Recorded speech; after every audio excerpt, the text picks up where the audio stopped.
ariko nanone niba mutari inshuti wabitangira nonaha kuko ntarirarenga, nta gihe ubucuti butavuka.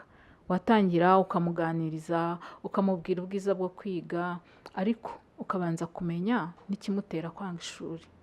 Kuko ushobora gusanga yanze ishuri, asigaye yaragiye mu bigare, anywa itabi, yagiye mu biyobyabwenge bitandukanye, yagiye mu mico mibi se wenda wamaze kubona ko asigaye aryamana n'abandi bana bagenzi be.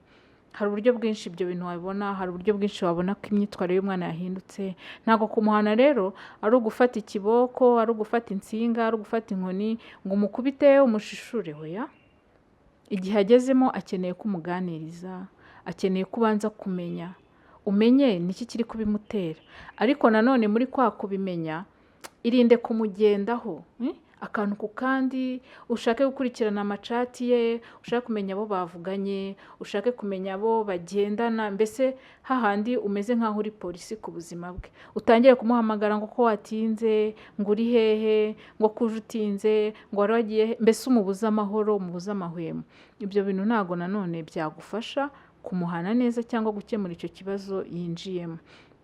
Irinde rero kumushyiraho urutoto, umubwira ati ye narabibonye, usigaye uri umusinzi, ejo bundi nubwo wabimishuje ukaza urya shikarete, nabibonye ko usigaye unywa inzoga, ntabwo aribyo nagutoje.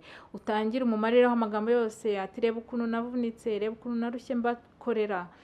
Oya, ntabwo ibyo ngibyo, ibyo ni ukumushyira ku nkeke, ntabwo biri butume umuhana neza cyangwa se ukosora icyo kibazo afite. Ahubwo irinde kumugenza, wirinde kumutota, mube inshuti, muganire, ubitware gahoro gahoro. Niba agiye ku ishuri umuhamagara, ariko pana kumuhamagara byo kumugenza. Ese uri amahoro? Ese bimeze bite? Niba yiga avuye ku ishuri, nataha umuhobere, avuge mama, byagenze gute se? Ko mbona usigaye uri romantike, bimeze bite? Muri make we ari bwitekerezeho. Avuga ati nagera nko mu cyumba cye, avuga ati ko mama yamenye ko nywa itabi, ko mama yamenye ko nsigaye mfite ibigare bibi, ko mama yamenye ko ntagikunda ishuri.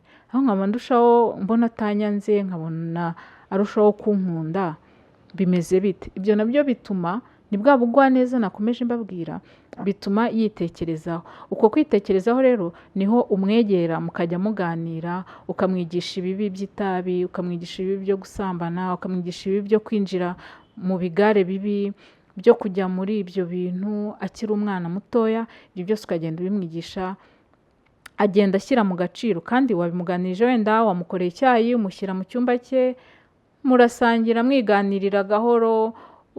Kuko buriya niba umwana yanywaga itabi ariko akabiguhisha, akajya abikora abihisha, iyo wamaze kugenda ukamugwaho ati iyi si burike, iri si sigara, itavuga ati voilà, mama n'ubundi yabimenye. Ni handi uzamusanga yicariye ku kabaraza ari gutumura ako gatabi. Kubera iki? Wamweretse ko wabimenye, noneho wenda unamubwira nabi, nawe ahita kwivumburaho, ahita byitwaramo nabi rwose. Aravuga ati n'ubundi ntacyo nahishaga, reka nerure, n'ubundi iwacu barabizi. Ariko niba wabibonye, wowe ukajya ugerageza kumubwira ububi bwo kunywa itabi, ukagerageza kumubwira ububi bwo kwanga ishuri, ukamukundisha no kwiga, mbese rya kosa wamubonyeho, wowe ukagerageza kumwereka ibyiza n'uburyo yabikosora. N'umukundisha kwiga, uramubwira kwiga ni inyungu kuri we, ntabwo ni inyungu kuri wowe nk'umubyeyi, kubona umwana wawe hari icyo ageraho, hari iterambere ageraho, ariko nanone ni n'inyungu nyinshi kuri we, kuko ubumenyi niwe buzagira icyo bumarira. Ibyo yiga mu ishuri niwe uzabikoresha, niwe bizatunga muri iyi si. Ukabimukundisha, ukabimwereka, ukanamwereka ingero. Wenda ntumubwira ati ntabwo umeze nk'abana bo kwa kanaka, ntabwo umeze nk'abana bo kwa kanaka, ariko ukamwereka wenda nk'abantu bamwe na bamwe muziranyeho, ukamubwira ati nturebe uriya uko byamugendekeye, ni uko hari ibyo yishoyemo, ni uko hari ibyo yagiyemo bitari byiza.